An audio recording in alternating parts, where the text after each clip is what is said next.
Herzlich willkommen auf dem YouTube-Kanal von eBakery, die Agentur für Online-Händler.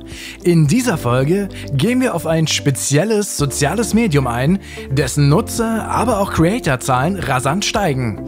Die Rede ist von OnlyFans.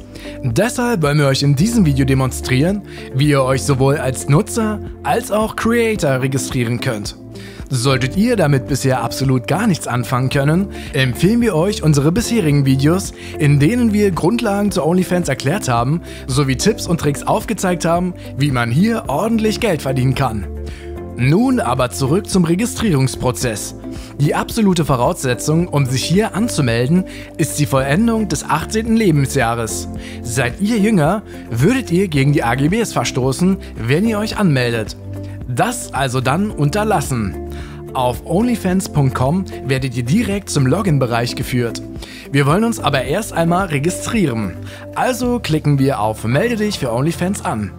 Nun erhaltet ihr die Möglichkeit, euch mit eurem bereits vorhandenen Google- oder Twitter-Konto direkt anzumelden oder aber ein komplett neues Konto zu erstellen.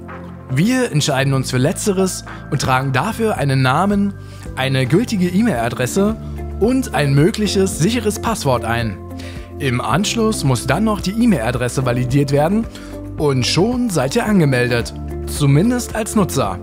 Der Altersnachweis erfolgt für Creator über den Punkt Karte hinzufügen.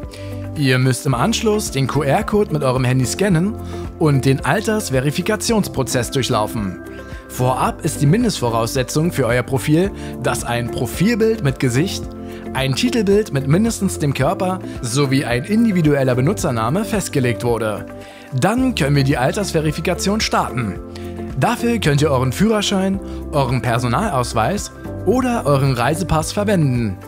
Nachdem ihr eure persönlichen Daten eingetragen habt, ladet ihr ein Bild hoch, auf dem das Ausweisdokument und euer Gesicht zu erkennen ist, sowie ein Foto vom Ausweis selbst. Diese Daten werden dann im Nachgang manuell von OnlyFans-Mitarbeitern überprüft. Das Ganze kann im regulären Verfahren bis zu 72 Stunden dauern.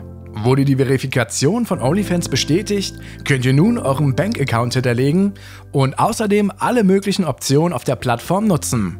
So ist es beispielsweise dann möglich, euren Abopreis zu definieren, also wie viel jemand monatlich bezahlen muss, um euren Content sehen zu können. Das macht ihr übrigens in den Einstellungen für Subscription Price and Bundle. Des Weiteren seht ihr, dass ihr beispielsweise Free Trial Links erstellen könnt oder aber Discounts in Form von Bundles definieren könnt.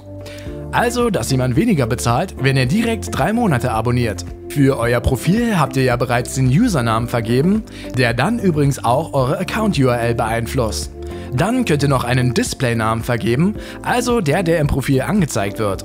Ihr solltet euer Konzept in kurzen Sätzen in eurer Bio mitteilen, damit neue potenzielle Abonnenten wissen, was sie erwartet.